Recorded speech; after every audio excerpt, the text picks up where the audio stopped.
ઓમ શ્રી ગણેશાય નમઃ. જય શ્રી કૃષ્ણ મિત્રો. આજે આપણે પૂર્ણિમાના દિવસે સત્યનારાયણની કથા સાંભળીશું. પૂરા મનથી, ભાવથી ને શ્રદ્ધાથી. પૂનમના દિવસે ભગવાન સત્યનારાયણની કથા સાંભળવાનો ખૂબ જ મહિમા છે. તો આ વિડીયોમાં આપણે સાંભળીશું ભગવાન સત્યનારાયણ દેવની કથા. બોલો સત્યનારાયણ ભગવાનની જય. ઓમ નમો ભગવતે વાસુદેવાય. શાંતકારમ ભુજગશયનમ પદ્મનાભમ સુરેશમ વિશ્વધારમ ગગન સદૃશમ મેઘવનમ શુભાંગમ લક્ષ્મીકાંતમ કમલનયનમ યોગીભિધ્યાનગમ્યમ વંદે વિષ્ણુ ભવય ભવય હરણમ સર્વલોકેનાથમ. ઓમ નમો ભગવતે વાસુદેવાય. સત્યનારાયણ કથા સાંભળવાથી ધર્મ, અર્થ, કામ, મોક્ષ ની પ્રાપ્તિ થાય છે. આ કથા પૂનમના દિવસે થાય છે. પૂનમના દિવસે કથા કરવાનો ખૂબ જ મહિમા છે. સ્કંદ પુરાણના રેવા ખંડમાં કહ્યું છે કે જે વ્યક્તિ પૂરી શ્રદ્ધા, પરમ નિષ્ઠાથી ભગવાન સત્યનારાયણની પૂજા ઉપાસના કરે છે, વ્રત કરે છે તે અને સત્યનારાયણ કથા સાંભળે છે તો તેની બધી જ મનોકામના પૂર્ણ થાય છે, સર્વ સંકટ દૂર થાય છે, તેમના તમામ દુઃખ, ગરીબી, દરિદ્રતા નાશ પામે છે, ઘરમાં સુખ સમૃદ્ધિનો વાસ થાય છે, શાંતિનો વાસ થાય છે. ભગવાન સત્યનારાયણનો મહિમા તો એટલો બધો છે કે ભગવાનનો પ્રસાદ ગ્રહણ કરવાથી જ દરેક ફળનું પ્રાપ્તિ થાય છે, દરેક આશાઓ પૂરી થાય છે, મનના મનોરથ પૂરા થાય છે, તકલીફો, દુઃખ દૂર થાય છે અને ખૂબ પુણ્ય ફળ પ્રાપ્ત થાય છે. ભગવાન સત્યનારાયણની કથા એટલે સત્યની ઉપાસના. સત્યમાં જ ભગવાન છે, સત્યમાં જ સમગ્ર વિશ્વ સમાયેલું છે. જીવનમાં કોઈ પણ દુઃખ આવે, તકલીફ આવે, જીવન છે તો આ બધું આવવાનું જ છે. તો કોઈ પણ સમયે આપણે દુઃખ, તકલીફ આવે તો સત્યનું જ પાલન કરવું જોઈએ, સત્ય જ વધવું જોઈએ. અસત્ય ક્યારેય ન બોલવું. જે લોકો તેના મુખેથી સદા અસત્ય વધે છે તેના જીવનમાં દરેક મુશ્કેલીઓ, તકલીફો હંમેશા આવે છે. માટે સત્યનું જ પાલન કરવું. આ જગતમાં સત્ય એ જ હરિનારાયણ છે. સત્યને પૂજવું એ જ સત્યનારાયણની ઉપાસના. તો મિત્રો, આજના પૂનમના દિવસે, પવિત્ર દિવસે સત્યનારાયણની કથા આપણે સાંભળીશું અને આજનો દિવસ અને આપણું જીવન પવિત્ર, પાવન બનાવીએ. બોલો ભગવાન સત્યનારાયણની જય. શ્રી વ્યાસજી બોલ્યા, એક સમયે અયોધ્યા પાસે આવેલા. અધ્યાય 1 સત્યનારાયણની કથા. અધ્યાય 1 સત્યનારાયણ વ્રત વિધિ. શ્રી વ્યાસજી બોલ્યા, એક સમયે અયોધ્યા પાસે આવેલા એક પવિત્ર તીર્થક્ષેત્ર નૈમિષારણ્યમાં તપ કરનારા સૌનકાદિક ઋષિઓ એકત્રિત થયા હતા. પુરાણો તથા મહાભારત રચયિતા શ્રી ભગવાન વેદવ્યાસના પ્રધાન શિષ્ય શ્રી સૂત પુરાણી પણ ત્યાં હતા. ઋષિઓએ દંડવત પ્રણામ કરી શ્રી સૂત પુરાણીને અતિ ઉત્તમ પ્રશ્ન પૂછ્યો. તેઓ બોલ્યા, હે મહામુનીશ્વર, એવું કયું વ્રત છે કે તપ કરવાથી માણસને ઈચ્છિત ફળને પ્રાપ્ત કરી જીવનને અંતે મોક્ષની પ્રાપ્તિ થાય છે? તે સર્વ અમે સાંભળવા ખૂબ જ ઉત્સુક છીએ, માટે તે અમને વિસ્તારપૂર્વક કહો. સૂતજી બોલ્યા, હે મહર્ષિઓ, એક વખતે યોગીરાજ નારદ મુનિએ આવો જ પ્રશ્ન ભગવાન કમલપતિને પૂછ્યો હતો. ત્યારે શ્રી વિષ્ણુ ભગવાને તેનો જ પ્રત્યુત્તર આપ્યો હતો. તે હું તમને કહું છું, તે તમે બધા એક ચિત્ત થઈ ધ્યાનપૂર્વક સાંભળો. એક સમયે પરોપકારની ઈચ્છાથી જુદા જુદા લોકમાં ફરતા ફરતા યોગીરાજ નારદ મુનિ મૃત્યુલોકમાં આવ્યા. મૃત્યુલોકમાં તેઓ સ્ત્રીએ જુદી જુદી જાતિઓના પ્રાણીઓને પોતપોતાના કર્મોથી દુઃખી થતા અને અનેક પ્રકારની આધિ વ્યાધિઓથી ઘેરાયેલા જોયા. કયા ઉપાયથી આ સર્વ પ્રાણીઓના દુઃખ ચોક્કસ દૂર થાય? એવા મનમાં વિચાર કરીને યોગીરાજ નારદજી વિષ્ણુ લોકમાં ગયા. ત્યાં તેમણે શુક્લ વર્ણ 4 હાથમાં શંખ, ચક્ર, ગદા પગમાં અને વનમાળાથી શોભતા ભગવાન નારાયણને જોયા અને દેવાધિદેવ નારાયણ ભગવાનની સ્તુતિ કરવા લાગ્યા. શ્રી નારદજી બોલ્યા, જેને વાણીથી અને મનથી પણ પહોંચી શકતા નથી એવા રૂપવાળા અનંત શક્તિશાળી ભગવાન, હું આપને વંદન કરું છું. હે ભગવાન, આપ આદિ, જન્મ, મધ્ય એટલે કે પાલન પોષણ અને અંત એટલે કે મરણ રહિત છો. આપ નિર્ગુણ હોવા છતાં રજ અને તમો ગુણના સર્જનનાર છો. દરેક પ્રાણી અને પદાર્થના મૂળ કારણરૂપ છો. તમને સાષ્ટાંગ નમસ્કાર હો. ભગવાન નારદજીની આવી સ્તુતિ સાંભળી શ્રી વિષ્ણુ ભગવાન બોલ્યા, હે મહાભાગ્યશાળી નારદ મુનિ, તમે શા માટે આવ્યા છો અને તમારા મનમાં શું ઈચ્છા છે તે મને કહો. તમે જે કાંઈ પૂછશો તે સઘળું હું તમને કહીશ. શ્રી નારદજી બોલ્યા, હે ભગવાન, મૃત્યુલોકમાં મનુષ્ય લોક સર્વ કોઈ દુઃખી છે.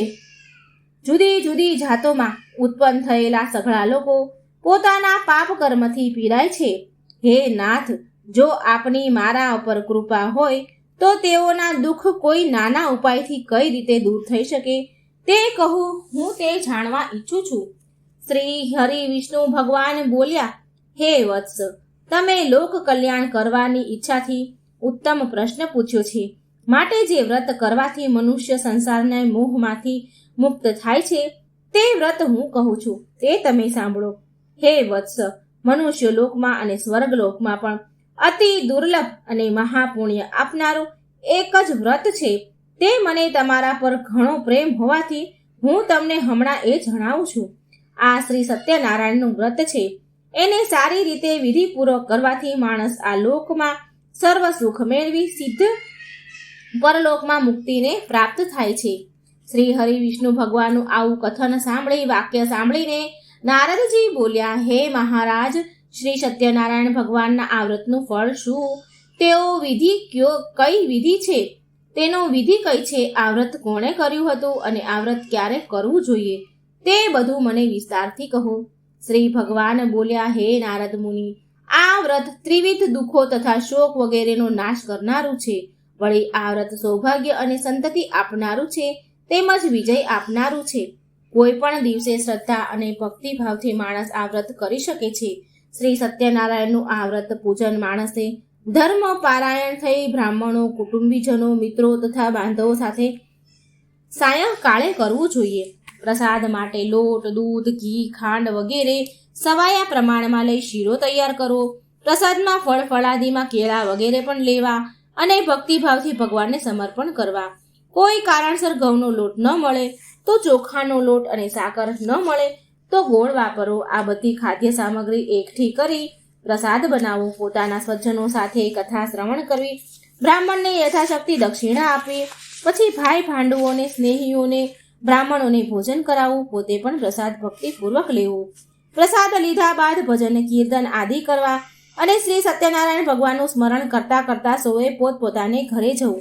આ પ્રમાણે કરવાથી મનુષ્યને પોતે ઈચ્છેલી વસ્તુઓની પ્રાપ્તિ થાય છે અને એની સર્વ મનોકામના જરૂર સિદ્ધ થાય છે. વિશેષમાં કળિયુગમાં પૃથ્વી પર સુખી થવા માટેનો આ ટૂંકો અને સરળ ઉપાય છે. પૂજા કરનાર ભક્તે એક ફૂલ કંકુવાળું કરી શ્રી સત્યનારાયણ ભગવાનને ચડાવવું. સત્યનારાયણ કથાનો અધ્યાય પહેલો અહીં પૂરો થાય છે. બોલો સત્યનારાયણ ભગવાનની જય. અધ્યાય બીજો, નિર્ધન બ્રાહ્મણ તથા કઠિયારાની કથા. શ્રી સત્યનારાયણ કથાનું મહાફળ. સૂતજી બોલ્યા, હે મુનિઓ, આ વ્રત પૂર્વે જેણે જેણે કર્યું હતું તે હું તમને કહું છું. રમણીય એવા કાશીનગરીમાં એક અતિ નિર્ધન દરિદ્ર બ્રાહ્મણ શતાનંદ નામનો રહેતો હતો. તે બ્રાહ્મણ ભૂખ અને તરસથી વ્યાકુળ થઈ દરરોજ પૃથ્વી પર ભિક્ષા માંગવા ભટકતો હતો. તે બ્રાહ્મણને દુઃખી જોઈ બ્રાહ્મણો પ્રત્યે પ્રેમ રાખનાર ભગવાનને એક બ્રાહ્મણનું રૂપ લઈને ભિક્ષા માંગતા દરિદ્ર બ્રાહ્મણને આદરથી પૂછ્યું, હે બ્રાહ્મણ, તમે ઘણા દુઃખી થઈ પૃથ્વી પર રોજ શા માટે ફરો છો? હે વિપ્રવર, હું તમારા દુઃખનું કારણ સાંભળવા ઈચ્છું છું, માટે મને કહો. બ્રાહ્મણ બોલ્યા, હું અતિ દરિદ્ર બ્રાહ્મણ છું. ઉદર પોષણ માટે પૃથ્વી પર ભીખ માંગવા માટે ભટકું છું. જો આપ મારું આ દારિદ્ર્ય દૂર થાય એવો કોઈ ઉપાય જણાવતા હોય તો કૃપા કરીને મને કહો. તો તે વૃદ્ધ બ્રાહ્મણ બોલ્યા, જે શ્રી સત્યનારાયણને નામે ઓળખાય છે એવા વિષ્ણુ ભગવાન સર્વ ઈચ્છિત વસ્તુને આપનાર છે. તમે તેનું વ્રત પૂજન કરો. તે વ્રત બહુ ઉત્તમ છે અને તે કરવાથી મનુષ્ય સઘળા દુઃખોથી મુક્ત થાય છે. વધુમાં તે વ્રત પૂજાનો વિધિ વિધાન પણ કાળજીથી સમજાવી તે વૃદ્ધ બ્રાહ્મણ વેશધારી ભગવાન સત્યનારાયણ ત્યાંથી અદૃશ્ય થઈ ગયા. વૃદ્ધ બ્રાહ્મણે જે વ્રત કર્યું છે એ વ્રત હું અવશ્ય કરીશ એવો નિર્ણય કર્યો. તે રાત્રે બ્રાહ્મણને નિંદ્રા પણ ન આવી. બીજે દિવસે સવાર થતાં જ વહેલો ઉઠી શ્રી સત્યનારાયણનું વ્રત આજે કરીશ એમ સંકલ્પ કરીને બ્રાહ્મણ ભિક્ષા માંગવા માટે નગરમાં ગયો. તે દિવસે બ્રાહ્મણને ભિક્ષામાં ઘણું દ્રવ્ય પ્રાપ્ત થયું. તેણે મનમાં ભગવાનનો ઉપકાર માની ઘરે જઈને સગા વહાલા અને મિત્રો સહિત સઘળા દ્રવ્યથી શ્રી સત્યનારાયણ ભગવાનનું વ્રત પૂજન કર્યું. એ વ્રતના કારણે તે બધા દુઃખોથી મુક્ત બન્યો, ખૂબ સંપત્તિવાન થયો અને શ્રેષ્ઠ બ્રાહ્મણ તરીકે પ્રતિષ્ઠા પણ પ્રાપ્ત થઈ. ત્યારથી તે બ્રાહ્મણે દર માસે દર પૂર્ણિમાના દિવસે સત્યનારાયણ વ્રતનું કરવા માંડ્યું. આ પ્રમાણે શ્રી સત્યનારાયણનું વ્રત કરવાથી તે સર્વ પાપોમાંથી મુક્ત બની દુર્લભ મોક્ષને પામ્યો. માટે હે બ્રાહ્મણ, જે માણસ પૃથ્વી પર વિધિપૂર્વક શ્રી સત્યનારાયણનું વ્રત કરશે તો તેના સર્વ દુઃખ નાશ પામશે. આમ ભગવાન શ્રી સત્યનારાયણે મહાત્મય શ્રી નારદ મુનિને વ્રત વિશે જે કહ્યું હતું તે મેં હે ઋષિ મુનિઓ તમને કહ્યું. હવે તમને બીજું શું કહું તે કહો. ઋષિઓ બોલ્યા, હે સૂત પુરાણી, તે બ્રાહ્મણ પાસેથી આ વ્રત કોણે જાણ્યું? આ પૃથ્વી પર તે વ્રત કોણે કર્યું? તે બધું અમે સાંભળવા ઈચ્છીએ છીએ, જેથી અમને આ વ્રત ઉપર શ્રદ્ધા ઉત્પન્ન થાય. સૂતજી બોલ્યા, હે મુનિઓ, જેણે જેણે પૃથ્વી પર આ વ્રત કર્યું છે તેની કથા તમે સાંભળો. એક દિવસ તે શ્રેષ્ઠ બ્રાહ્મણ સતાનંદ પોતાના વૈભવ પ્રમાણે પોતાના કુટુંબીજનો અને ઇષ્ટમિત્રો સહિત સત્યનારાયણ ભગવાનનું વ્રત પૂજન કરતો હતો. એ વખત લાકડા કાપી વેચનારો એક ભીલ જાતિનો કઠિયારો તેના ઘર પાસે આવ્યો. તરસથી પીડાતો હતો. તે કઠિયારો લાકડાનો ભારો ઓટલા પર મૂકી બ્રાહ્મણના ઘરમાં ગયો. ત્યાં તેણે તે બ્રાહ્મણને વ્રત પૂજન કરતો જોયો અને તે ત્યાં બેઠો. વ્રત સમાપ્ત થતાં તેણે નમસ્કાર કર્યા અને બ્રાહ્મણને વંદન કરી પૂછ્યું, આપ આ શું કરો છો? આ વ્રત પૂજન કરવાથી શું ફળ મળે છે તે મને વિસ્તારથી કહેવાની કૃપા કરો. બ્રાહ્મણ બોલ્યા, સર્વને ઈચ્છિત વસ્તુ આપનાર ભગવાન શ્રી સત્યનારાયણનું હું આ વ્રત કરું છું. તેની કૃપાથી મને આ બધું ધન ધાન્ય સંપત્તિ પ્રાપ્ત થાય છે. કઠિયારાએ બ્રાહ્મણ પાસેથી વ્રતનો વિધિ જાણી મનમાં ઘણો હર્ષ પામ્યો. ખાઈ પાણી પીને તથા પ્રસાદ લઈને તે નગરમાં ગયો. માથે લાકડાનો ભારો લઈને શ્રી સત્યનારાયણનું સ્મરણ કરતો એમ વિચારવા લાગ્યો કે આજે નગરમાં જે લાકડાનો ભારો વેચાતા જે પૈસા મળશે તે પૈસાથી હું સત્યનારાયણ ભગવાનનું વ્રત કરીશ. આમ વિચારતો માથે લાકડાનો ભારો લઈને તે જ્યાં ધનવાનો જ્યાં પૈસાવાળા રહેતા તે લતામાં જઈ ચડ્યો. શ્રી સત્યનારાયણ દેવની કૃપાથી તે દિવસે તેને તેના લાકડાના બમણી કિંમત મળી. તેથી તે કઠિયારો ઘણો ખુશ થયો અને પ્રસન્ન હૃદયવાળો બની પાકા કેળા, સાકર, દૂધ, ઘી, ઘઉંનો લોટ વગેરે સર્વ લઈ પોતાને ઘરે ગયો. પ્રસાદ તૈયાર કર્યો અને બ્રાહ્મણને બોલાવી, પોતાના બંધુઓને બોલાવી, સગા સ્નેહીઓને બોલાવી વિધિપૂર્વક શ્રદ્ધા અને ભક્તિભાવથી શ્રી સત્યનારાયણ ભગવાનનું પૂજન કર્યું. આ વ્રતના પ્રભાવથી તે ભીલ જાતિનો કઠિયારો ધનવાન પુત્રવાન થયો. એ આ લોકમાં સર્વ સુખો ભોગવીને અંતે સત્ય લોકમાં ગયો.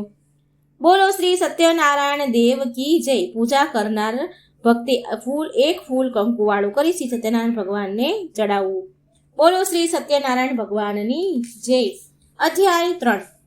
સાધુ વાણિયાની કથા. વ્રત ભૂલ્યાને ભગવાનની શીખ. સૂતજી બોલ્યા, શ્રી સૂતજી કહે છે, હે શ્રેષ્ઠ મુનિવરો, હું હવે આગળ બીજી કથા કહું છું, તેનું તમે શ્રવણ કરો. અગાઉ ઉલ્કામુખ નામનો એક રાજા હતો. તે રાજા જીતેન્દ્રિય, સત્યવાદી તથા બુદ્ધિશાળી હતો. તે દરરોજ દેવ મંદિરે જઈ બ્રાહ્મણોને ઘણી દાન દક્ષિણા આપીને સંતોષતો હતો. તેને કમળ જેવા મુખ માળી અને ભોળી સ્ત્રી હતી. તેનું નામ શીલા હતું. એક વખત તે રાજા તેની પત્ની ભદ્રશીલા સાથે નદીના કિનારે બેસી શ્રી સત્યનારાયણ દેવનું પૂજન કરતા હતા. એ વખતે પુષ્કળ ધન લઈ વેપાર કરવા માટે નીકળેલો એક સાધુ નામનો વાણિયો ત્યાં આવી પહોંચ્યો. દ્રવ્યથી ભરેલું વહાણ નદીના કિનારા પર રાખી તે રાજા પાસે ગયો અને રાજાને વ્રત કરતો જોઈ તેણે અત્યંત વિવેકથી અને નમ્રતાથી પૂછ્યું. સાધુ વાણિયો બોલ્યો, હે મહારાજ, ભક્તિભાવ ચિત્તે અને શ્રદ્ધાવાન થઈ આપ આ શું કરી રહ્યા છો એ મને વિગતવાર સ્પષ્ટતાથી જણાવો. હું તે જાણવા ઘણો ઉત્સુક છું. રાજા બોલ્યા, પુત્રાદીન પ્રાપ્તિ માટે અત્યંત તેજસ્વી શ્રી વિષ્ણુ ભગવાનનું આ વ્રત પૂજન હું મારા સ્વજનોની સાથે કરું છું. રાજાનું આ વચન સાંભળી સાધુ વાણિયો આદરપૂર્વક બોલ્યો, હે રાજન, આપ એ વ્રત મને કહો. હું તમારા કહેવા પ્રમાણે એ વ્રત કરીશ. મને પણ સંતતિ નથી. જો આ વ્રત કરવાથી ચોક્કસ થતી હશે તો હું જરૂર કરીશ. રાજા પાસેથી વ્રત વિધાન સાંભળી વેપાર માટે જવાનું છોડી દઈ તે આનંદ પામતો પામતો ઘેર આવ્યો અને પોતાની પત્નીને સતતિ આપનાર આ વ્રત સંબંધિત બધી વાત કહી. સંતાન આપનારી આ વ્રતની વાત કહી અને કહ્યું કે જ્યારે મને સંતતિ થશે ત્યારે આ વ્રત કરીશ. મને સંતાન પ્રાપ્ત થશે ત્યારે હું આ વ્રત કરીશ.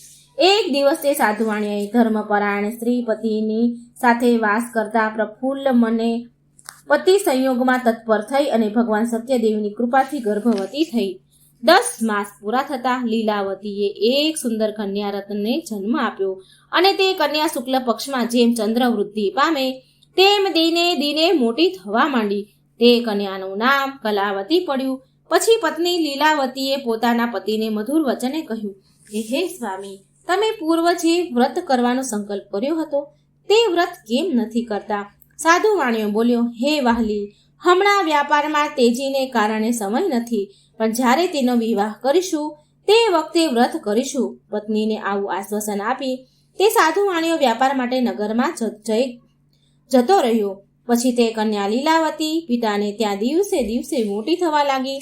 એક વખત પોતાની પુત્રીને બહેનપણીઓ સાથે રમતી જોતા પોતાની પુત્રી ઉંમર લાયક થયેલી જણાય તેને વિવાહ યોગ્ય થયેલી જોઈ નગરમાં પોતાના મિત્રોની સાથે મંત્રણા કરી પોતાનો ધર્મ જાણનાર સાધુ વાણિયાએ પોતાના ગુમસ્તાનને કહ્યું, આપણી કન્યા માટે યોગ્ય મૂર્તિઓ શોધી લાવ. તેની આજ્ઞા થતાં તે ગુમાસ્તો દૂત કાંચન નામના નગરમાં ગયા. તે નગરમાંથી એક વાણિયાના પુત્રને લઈ દૂત પાછો આવ્યો. તે સુંદર, ગુણવાન અને યુવાન માણિક પુત્રને જોઈ સાધુ વાણિયો અત્યંત પ્રસન્ન થયો અને પોતાના જ્ઞાતિજનોને, સંબંધીઓ અને ઇષ્ટમિત્રો સાથે રાખી વિધિપૂર્વક તેની પુત્રી કલાવતીના લગ્ન તે સુંદર યુવાન સાથે કર્યા. પછી દુર્ભાગ્યને કારણે તે કન્યા વિવાહ સમયે પણ શ્રી સત્યનારાયણ ભગવાનનું વ્રત કરવાનું કન્યાના વિવાહ સમયે આ વ્રત કરવાનું ભૂલી ગયો સાધુ વાણિયો અને તેથી શ્રી સત્યનારાયણ પ્રભુ તેના પર કોપાયમાન થયા. ત્યાર પછી પોતાના વ્યાપારમાં આતુર તેઓ સાધુ વાણિયો કાળને વશ થયેલ હોવાથી પોતાના જમાઈને સાથે લઈ વેપાર કરવા નીકળ્યો. દરિયો પાર કરી સમુદ્ર તટ પર આવેલ રત્નાપુર નામના મોટા શહેરમાં સસરો અને જમાઈ સારી રીતે વેપાર કરવા લાગ્યા. તેઓ બંને સસરો અને જમાઈ ચંદ્રકેતુ રાજાના નગર રત્નસાપુરમાં રહેવા લાગ્યા અને તેને ખૂબ મોટો વેપાર કરવા લાગ્યા. તે વખતે શ્રી સત્યનારાયણ ભગવાને સાધુ વાણિયાને પ્રતિજ્ઞા ભંગ થયેલા જોઈને તેને શાપ દીધો કે તને મહાન દારૂણ અને કઠિન દુઃખ પ્રાપ્ત થાય. આ પછી એક દિવસે એક ચોર રાજા ચંદ્રકેતુના ખજાનામાંથી કેટલું ધન ચોરીને જ્યાં આ બંને વાણિયા વેપારીઓ સાધુ વાણિયા અને તેનો જમાઈ રહેતા હતા ત્યાં આવ્યા. પોતાની પાછળ રાજાના સિપાહીઓને દોડતા આવતા જોઈ ભય પામીને તે ચોરી કરેલું ધન જ્યાં સસરો અને જમાઈ રહેતા હતા ત્યાં નાખી જલ્દી ક્યાંક સંતાઈ ગયા. રાજાના સિપાહીઓ જ્યાં વાણિયો રહેતા હતા ત્યાં આવ્યા. રાજાનું ચોરાયેલું ધન ત્યાં જોયું અને બંને વાણિક વેપારીને પકડી લીધા. હથકડી નાખી દીધી. સિપાહીઓ ચોર પકડાયા એમ માની દોડતા રાજા પાસે ગયા અને કહેવા લાગ્યા કે હે મહારાજ, અમે આ બે ચોરને પકડી લીધા છે. હવે તેમને જોઈ આપ આજ્ઞા કરો તે અમે સજા એને કરીએ. આ સાંભળી રાજાએ બહુ વિચાર કર્યા વગર તેમને કેદખાનામાં પૂરવાનું કહેતા સિપાહીઓને તે બંનેને સખત દોરડાથી બાંધ્યા, બેડીઓ પહેરાવી અને મોટા મજબૂત કેદખાનામાં નાખ્યા. શ્રી સત્યનારાયણ ભગવાનની માયાને કારણે કોઈએ પણ તે વાણિક પુત્રોનું કહેવું સાંભળ્યું નહીં અને ચંદ્રકેતુ રાજાએ તે બંને વેપારીઓનું બધું જ ધન આંચકી લીધું. શ્રી સત્યનારાયણના શાપને લીધે સાધુ વાણિયાની પત્ની લીલાવતી પણ પોતાને ઘરે ઘણી દુઃખી થઈ. તેને ઘરે રહેલું બધું જ ધન ચોર લૂંટી ગયા. રોગ અને ચિંતાથી વ્યગ્ર થઈને અને ભૂખ તથા તરસથી ઘણી દુઃખી થતી તે સાધુ વાણિયાની પત્ની હંમેશા ભોજનની ચિંતામાં ઘેર ઘેર ભિક્ષા માંગવા ભટકવા લાગી. તેમજ તેની પુત્રી કલાવતી પણ રોજ અન્ન માટે ઘેર ઘેર ભટકવા લાગી. એક દિવસ તે ભૂખી થયેલી કન્યા એક બ્રાહ્મણને ઘેર ભિક્ષા માંગવા ગઈ. ત્યાં તેણે શ્રી સત્યનારાયણ ભગવાનનું વ્રત પૂજન થતું જોયું. તેથી તે ત્યાં ઓટલા પર બેઠી કથા સાંભળીને ભગવાન પાસે વરદાન માંગ્યું અને પ્રસાદ લઈ મોડી રાત્રે પોતાને ઘેર આવી. ત્યારે તેની માતાએ તેની પુત્રીને પ્રેમથી પૂછ્યું કે મોડી રાત સુધી ક્યાં હતી? તે તારા મનમાં શું ધાર્યું છે? કન્યા કલાવતીએ તરત જ પોતાની માતાને જણાવ્યું કે માં, આજે મેં એક બ્રાહ્મણને ત્યાં ઈચ્છિત વસ્તુને આપનારું શ્રી સત્યનારાયણ ભગવાનનું વ્રત જોયું. હું તે સાંભળીને અને પ્રસાદ લઈને આવી છું. પોતાની કન્યાનું આ વચન સાંભળીને તે સાધુ વાણિયાની પત્ની લીલાવતી આનંદપૂર્વક શ્રી સત્યનારાયણ વ્રત કરવા તૈયાર થઈ અને પોતાના જે સગાવાલા ત્યાં હતા તેમની સાથે તે સાધુ વાણિયાની પત્નીએ વ્રત કર્યું અને સત્યનારાયણ ભગવાન પાસે વારંવાર યાચના કરી અને વરદાન માંગ્યું કે મારા પતિ અને જમાઈ જલ્દી ઘરે આવે એમ કરો. મારા પતિ અને જમાઈના સઘળા અપરાધો ક્ષમા કરો. આમ વ્રત કરવાથી ભગવાન સત્યનારાયણ સંતુષ્ટ થયા અને ભગવાન શ્રી સત્યનારાયણે ચંદ્રકેતુ રાજાને સ્વપ્નમાં આવી કહ્યું, હે નૃપ શ્રેષ્ઠ, તે જે 2 વાણિક વેપારીઓને કેદમાં પૂર્યા છે તેમને સવારમાં જ મુક્ત કર. તે તેમનું જેટલું ધન લીધું છે તે બધું જ પાછું આપી દે. જો તેમ તું નહીં કરે તો હું તારું રાજ્ય પુત્ર સહિત તારો નાશ કરીશ. આમ ચંદ્રકેતુ રાજાને કહીને ભગવાન અદ્રશ્ય થઈ ગયા. પછી સવારમાં ઉઠી રાજાએ પોતાની સભા બોલાવી તથા પોતાના સ્વજનોને બોલાવ્યા અને તેઓએ સભામાં બેસીને સ્વપ્નની બધી વાત કહી સંભળાવી અને બંને બંદીવાન વાણિક પુત્રોને કેદખાનામાંથી તરત જ મુક્ત કરવા સિપાહીઓને આજ્ઞા આપી. રાજાની આજ્ઞા સાંભળી સિપાહીઓ તરત જ બંદીખાને ગયા અને બંને વાણિક પુત્રોને કેદખાનામાંથી છોડાવી રાજા પાસે લાવ્યા અને વિનયપૂર્વક બોલ્યા, હે રાજન, આ બંને વાણિક પુત્રોને બેડીને બંધનમાંથી મુક્ત કરી અહીં આવ્યા છીએ. પછી બંને રાજા ચંદ્રકેતુને વંદન કર્યા. પોતાના વિશે આગલો બનાવ યાદ કરી તે બંને ભયથી ગભરાવા લાગ્યા અને કંઈ પણ બોલ્યા નહીં. ત્યારે રાજા ચંદ્રકેતુએ આ બંને વાણિક વેપારીઓને સામે જોઈ આદરપૂર્વક કહ્યું કે દેવ યોગ ભાગ્ય યોગે તમને આ મહા કષ્ટ પડ્યું છે, પણ હવે તમારે કોઈ ભય રાખવાનું કારણ નથી. આમ કહી રાજાએ તેમની બેડીઓ કઢાવી નાખી, દોરડા છોડાવી નાખ્યા, હજામત તથા સ્નાન આદિ કરાવી વસ્ત્ર અલંકાર આપી તેમને મુક્ત કર્યા. રાજાએ જેટલું ધન અપહરણ કર્યું હતું તેના કરતાં 2 ધન આપ્યું અને તેમને ખુશ કર્યા. રાજાએ લઈ લીધેલું બધું જ ધન ઉપરાંત એટલું જ બીજું ધન વાણિયાઓને આપ્યા. રાજા ચંદ્રકેતુએ આપીને કહ્યું કે હે સાધુ વાણિયા, હવે તમે તમારા ઘરે પધારો. રાજાને પ્રણામ કરી વાણિયા બોલે, આપની કૃપાથી હવે અમે ઘરે જઈશું. બોલો સત્યનારાયણ ભગવાનની જય. સ્કંદ પુરાણમાં આવેલ રેવા ખંડમાં સત્યનારાયણ વ્રતની કથાનો 3જો અધ્યાય અહીં સંપૂર્ણ થાય છે. પૂજા કરનારે ભક્તે એક ફૂલ કંકુવાળું કરી ભગવાન શ્રી સત્યનારાયણ ભગવાન પર ચડાવવું. અધ્યાય 4. સાધુ વાણિયાની કથા. અભિમાન અને પ્રસાદનો અનાદર કરવાનું ફળ. શ્રી સૂતજી બોલ્યા, હે ઋષિઓ, હવે હું આગળની કથા કહું છું, તેનું તમે શ્રવણ કરો. રાજાએ જવાનું કહ્યા બાદ તે સાધુ વાણિયાએ મંગલાચરણ સાથે જવાની તૈયારી કરી અને બ્રાહ્મણોને દાન આપ્યું. પછી નગર તરફ જવા પ્રસ્થાન કર્યું. તે સાધુ વાણિયો પોતાના જમાઈ સાથે નૌકામાં એટલે કે હોડીમાં બેસીને થોડે દૂર ગયો. પછી વહાણને કિનારે મૂક્યું. એટલે શ્રી સત્યનારાયણ ભગવાને એક દંડી સંન્યાસીનું રૂપ લીધું અને જ્યાં તે વાણિયા બેઠા હતા ત્યાં જઈ પૂછ્યું કે તારી નૌકામાં શું ભરેલું છે?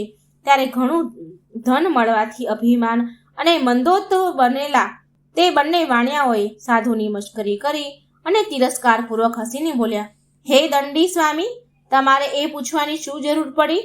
શું તમારે અમારું ધન જોઈએ છે? મારા વહાણમાં તો વેલા, ઘાસ, પાંદડા ઇત્યાદિ છે.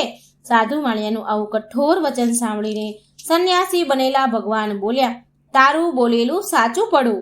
તે પછી એક દંડી સ્વરૂપ ધારણ કરી સત્યનારાયણ ભગવાન તેનાથી દૂર જઈ સમુદ્ર કિનારે એક ઠેકાણે જઈ ઊભા રહ્યા. સંન્યાસીના ગયા પછી પોતાનું નિત્ય કર્મ કરી અને નાસ્તો વગેરે પતાવી જેવો વાણિયો પોતાના વહાણ પર ગયો તો તેણે પોતાની હોડીને હલકો થઈ પાણી પર ઊંચી આવેલી જોઈ અને ઘણો વિસ્મય પામ્યો. પોતાની હોડીમાં દ્રવ્યને બદલે વેલા અને પાંદડા ભરેલા દેખાયા અને તે જોતા જ ત્યાં તે મૂર્છા પામ્યો, બેભાન થઈ ગયો, જમીન પર પડી ગયો. એ જોઈને જ્યારે બેભાન થઈ ગયો ત્યારે તે ખૂબ જ ચિંતામાં પડ્યો. એને બેભાન જોઈને તે ખૂબ જ ચિંતામાં પડ્યો. સાધુ વાણિયાની આ સ્થિતિ જોઈ તેના જમાઈએ કહ્યું, આપ શા માટે શક કરો છો? જરૂર પેલા સંન્યાસીએ શાપ દીધો હોય એમ લાગે છે. તે સંન્યાસી સર્વશક્તિમાન છે, એમાં શંકા નથી. માટે આપણે તેની શરણે જઈને અને આપણી ઈચ્છાઓ પૂર્ણ થશે. તો જમાઈના વચન સાંભળી તેઓ તેમની પાસે ગયા. સંન્યાસીને જોઈ અત્યંત ભક્તિભાવથી દંડવત પ્રણામ કર્યા અને ખૂબ જ નમ્ર ભાવે બોલ્યા, હે સંન્યાસી, મેં આપની પાસે જે વાણી કહી અને ખોટું બોલ્યો તે મારો અપરાધ ક્ષમા કરો. એમ કહી વારંવાર જમીન પર લાંબો થઈને સંન્યાસીને પ્રણામ કરવા લાગ્યો અને ખૂબ જ શોકાતુર થયો. સાધુ વાણિયાને આમ વિલાપ કરતો જોઈ દંડી સંન્યાસી બોલ્યા, ભગવાન બનેલા સંન્યાસી બોલ્યા, હે સાધુ, શોક ન કર, મારું કહેવું સાંભળ. તું મારી પૂજા કરવાનું ભૂલી ગયો છે. એ તેથી જ મારી આજ્ઞાથી, હે દુષ્ટ બુદ્ધિ, તને વારંવાર દુઃખ પ્રાપ્ત થયું છે. ભગવાનનું આવું વચન સાંભળીને તે સાધુ વાણિયો તેમની સ્તુતિ કરવા લાગ્યો. સાધુ બોલ્યા, હે પ્રભુ, આપની માયાથી મોહિ થયેલા બ્રહ્માદિ દેવો આપના ગુણ અને રૂપને જાણી શકતા નથી. તે એક આશ્રય છે. તો આપની માયા વડે ઘેરાયેલું હું પામર વૃદ્ધ મનુષ્ય આપને કેવી રીતે ઓળખી શકું? હે ભગવાન, તમે પ્રસન્ન થાઓ. હું મારી શક્તિ અને વૈભવને શોભે એ રીતે આપનું પૂજન કરીશ. વહાણમાં મારું જે પહેલા ધન હતું તે સર્વ મને પાછું આપો તથા શરણાગત એવા અમો બંનેનું રક્ષણ કરો. સાધુ વાણિયાનું આ પ્રમાણે ભક્તિયુક્ત વચન સાંભળીને ભગવાન તેના પર પ્રસન્ન થયા અને તેને ઈચ્છિત વરદાન આપીને ભગવાન ત્યાં જ અંતર્ધ્યાન થઈ ગયા. વહાણ પાસે વાણિયાએ જોયું તો પોતાનું વહાણ અગાઉની માફક દ્રવ્યથી ભરેલું જોયું. તે પ્રસન્ન થઈ બોલ્યા, સત્યનારાયણ, ભગવાનની કૃપાથી મારો મનોરથ સફળ થયો. આમ ભગવાનની કૃપાથી પોતાની ઈચ્છા ફળી એટલે સ્વજનો સાથે વિધિપૂર્વક ત્યાં સત્યનારાયણની ભગવાનની પૂજા વિધિસર કરી. સત્યદેવની કૃપાથી તે આનંદ પામ્યો અને તેનો શોક દૂર થયો. એ પછી પોતાના વહાણો તૈયાર કરી પોતાના નગર તરફ જવા પ્રયાણ કર્યું. દૂરથી પોતાનું નગર દેખાતા સાધુ વાણિયાએ પોતાના જમાઈને કહ્યું, જો આ મારું રતનપુર શહેર દેખાય છે. પછી તેણે પોતાના એક દૂતને પોતાના આગમનની ખબર આપવા નગરમાં આગળ રવાના કર્યો. તે દૂતે નગરમાં જઈ સાધુ વાણિયાની પત્ની લીલાવતી સમક્ષ હાથ જોડી નમસ્કાર કરી ખબર આપી. સાધુ વાણિયો જે તેના જમાઈ બંને બાંધવો સહિત ભરપૂર દ્રવ્ય કમાઈને આવે છે અને તેઓ વહાણો શહેરની નજીક આવી પહોંચ્યા. દૂત તરફથી આ સમાચાર સાંભળતા તે સતી સ્ત્રી લીલાવતી અત્યંત હર્ષ પામી. તે વખતે તે સત્યનારાયણ પૂજન કરતી હતી. પૂજન પૂરું કરીને તે ઉઠી અને તેણે પોતાની પુત્રી કલાવતીને કહ્યું, હે પુત્રી, હું મારા પતિ અને જમાઈને મળવા જાઉં છું. તું પણ પૂજા કરી જલ્દી આવ. માતાનું આવું વચન સાંભળીને કન્યા કલાવતીએ પણ વ્રત પૂરું કર્યું, પણ પ્રસાદ લેવાનું બાકી રહી ગયું. પ્રસાદ લીધા વિના જ તે પણ પોતાના પિતા અને પતિને મળવા દોડી ગઈ. આથી શ્રી સત્યનારાયણ ભગવાન ગુસ્સે થયા અને કલાવતીના પતિને તથા તેના ધન સાથેની નૌકાને સમુદ્ર જળમાં અદ્રશ્ય બનાવી દીધા.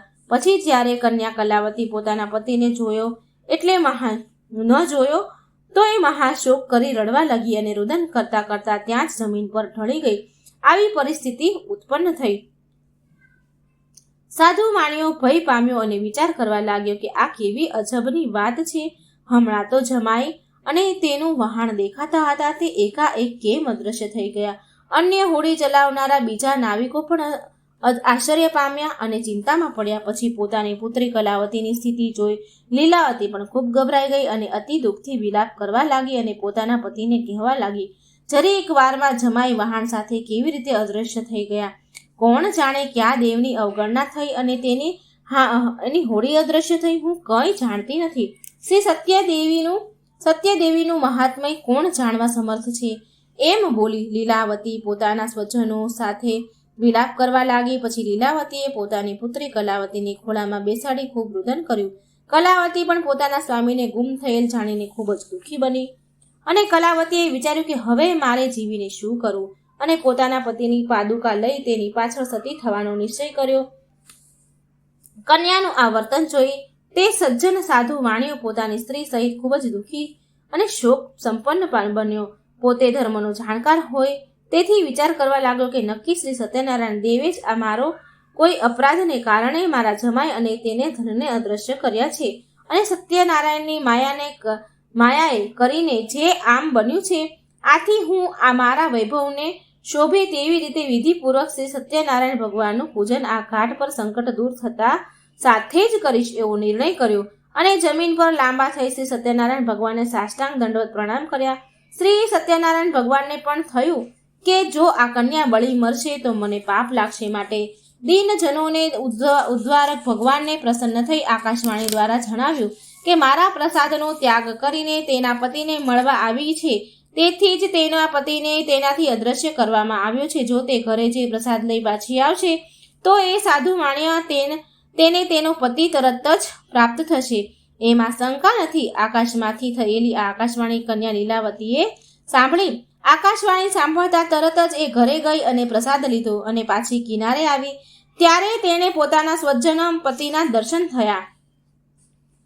પતિ કલાવતીએ પોતાના પિતાને કહ્યું કે હે પિતાજી, હવે ઘરે ચાલો, શા માટે વિલંબ કરો છો?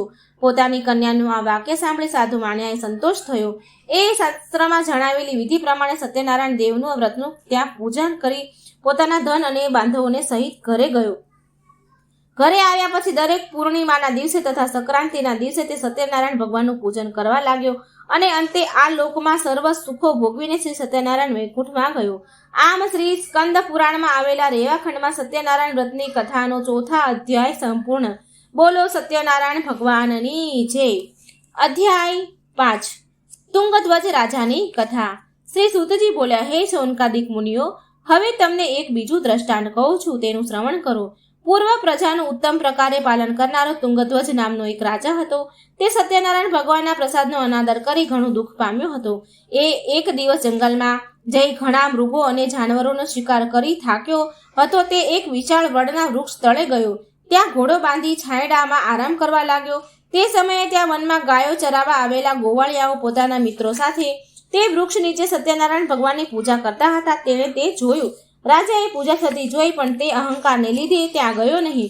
એટલું જ નહીં પણ દૂરથી પણ શ્રી સત્યનારાયણ ભગવાનને પ્રણામ ન કર્યા. તેમ છતાં પૂજન પૂરું થઈ ગોવાળિયાએ પોતાના રાજા આવ્યા. આ જોઈ પ્રસન્ન થઈ રાજા પાસે જઈ દાળિયામાં પ્રસાદ મૂક્યો અને પછી તેઓ સર્વ જ્યાં પૂજન કરતા હતા ત્યાં જઈ સર્વએ પ્રસાદ આરોગ્યો. રાજા પ્રસાદનો ત્યાગ કરી થોડી વારે ઉઠીને ત્યાંથી પોતાના નગર તરફ ગયો. પ્રસાદનો અનાદાર કરી ત્યાગ કરવાથી રાજા ઘણો દુઃખ જ પામ્યો. તેના 100 પુત્ર તથા ધન ધાન્ય વગેરે નાશ પામ્યું. ત્યારે રાજાએ વિચાર કર્યો કે આવું કેમ બન્યું? નક્કી શ્રી સત્યનારાયણે જ મારા સર્વ ધન પુત્રાદિનો નાશ કર્યો છે, માટે જ્યાં પહેલા ગોવાળિયા સત્યનારાયણનું પૂજન કરતા હતા ત્યાં જ જાઓ એવા મનમાં નિશ્ચય કર્યો અને તે રાજા ગોવાળિયા પાસે આવ્યા. સર્વ ગોવાળિયાઓને બોલાવી તેમના સાથે બેસી શ્રદ્ધા અને ભક્તિપૂર્વક યથાવિધિ શ્રી સત્યનારાયણની પૂજા કર્યું. પ્રણામ કર્યા અને પ્રસાદ લીધો તથા પોતાના અપરાધની માફી માંગી. આ રીતે પૂજન કરી પ્રસાદ લેવાથી ભગવાન સત્યનારાયણ પ્રસન્ન થયા. ગુમાવેલું સર્વ પુનઃ પ્રાપ્ત થયું અને એ આ લોકમાં ધનવાન, પુત્રવાન અને વૈભવ પામ્યો અને સર્વ સુખો ભોગવી અંતકાળે શ્રી વિષ્ણુ લોકમાં ગયો. જે કોઈ મનુષ્ય ભક્તિભાવથી પરમ દુર્લભ એવું શ્રી સત્યનારાયણનું વ્રત કરે છે તથા કથા સાંભળે છે તે ભગવાન સત્યદેવની કૃપાથી ધન ધાન્યાદિ પ્રાપ્ત કરે છે. દરિદ્ર હોય તેને પુષ્કળ ધન મળે છે. બંધનમાં પડેલા બંધન મુક્ત થાય છે. ભયભીત થયેલા મનુષ્ય ભયમાંથી મુક્ત થાય છે, એમાં શંકા નથી. અને મનુષ્ય પોતાની ઈચ્છેલી વસ્તુ પ્રાપ્ત કરી અંતે સત્યપુરમાં જાય છે. હે શ્રેષ્ઠ બ્રાહ્મણો, આ પ્રમાણે મેં આપણે જે વ્રત કરવાથી મનુષ્ય સર્વ દુઃખથી મુક્ત થાય છે તે શ્રી સત્યનારાયણ ભગવાનનું વ્રત કહ્યું. વિશેષ કરીને કળિયુગમાં શ્રી સત્યનારાયણની પૂજા એ ઉત્તમ ફળ આપનાર છે. કોઈએ સત્ય સ્વરૂપને કાળ નામે ઓળખે છે તો કોઈ ઈશ્વરને તરીકે જાણે છે, કોઈ સત્યનારાયણ નામે ઓળખે છે અને બીજા કેટલાય સત્યદેવ એ નામે સંબોધે છે. એ સત્ય સ્વરૂપ ભગવાન અનેક પ્રકારના સ્વરૂપો ધારણ કરીને સર્વના મનોરથ પૂર્ણ કરે છે. આવા સત્યનારાયણ ભગવાનની પૂજા કળિયુગમાં લોકોમાં હંમેશા થતી રહેશે. હે ઋષિ મુનિઓ, જે મનુષ્ય આ કથાનો નિત્ય પાઠ કરે અથવા કથાનું શ્રવણ કરે તેના સઘળા પાપ સત્યનારાયણ કૃપાથી નાશ પામે છે. હે મહામંડલેશ્વરો, અગાઉ જેઓએ શ્રી સત્યનારાયણ ભગવાનનું આ વ્રત પૂજન કર્યું હતું તેમના ત્યાર પછીના જન્મની કથા હું સંભળાવું છું. કાશી નગરીમાંનો સતાનંદ દયા બ્રાહ્મણ બીજા જન્મમાં મહાજ્ઞાની સુદામા તરીકે જન્મ્યો અને તેણે શ્રી કૃષ્ણ જેવા સખા પ્રાપ્ત કરી અંતે મોક્ષ મેળવ્યો. લાકડા વેચનારો ભીલ જાતિનો કઠિયારો બીજા જન્મમાં કેવટ તરીકે જન્મ્યો અને તેણે ભગવાન શ્રી રામચંદ્રના ચરણ ધોઈ પાન કરી પોતાના કુળને તાર્યું. ઉલ્કામુખ નામનો રાજા બીજા જન્મમાં રાજા દશરથ બન્યો અને શ્રીરામ જેવા પુત્ર પામી અંતે વૈકુંઠમાં ગયા. ધાર્મિક વૃત્તિના સાધુ વાણિયા બીજા જન્મમાં રાજા મોરધ્વજ થયા.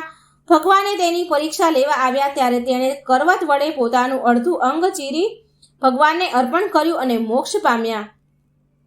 તુંગધ્વજ રાજા શ્રી સત્યનારાયણ ભગવાનનું વ્રત કરવાથી બીજે જન્મ સ્વયંભૂ મનુ બન્યો અને પોતાની પ્રજાને આચરવાના ધર્મયુક્ત માર્ગો બતાવી તે પોતે વૈકુંઠમાં ગયો. આમ શ્રી સ્કંદ પુરાણમાં આવેલ રેવાખંડ સત્યનારાયણ વ્રતની કથાનો 5મો અધ્યાય અહીં સંપૂર્ણ થાય છે. બોલો સત્યનારાયણ ભગવાનની જય. સત્યનારાયણ કથા અહીં મિત્રો સમાપ્ત થાય છે.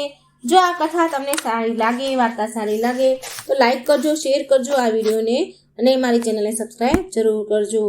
બોલો સત્યનારાયણ ભગવાનની જય. જય શ્રી કૃષ્ણ. રાધે રાધે. Thank you.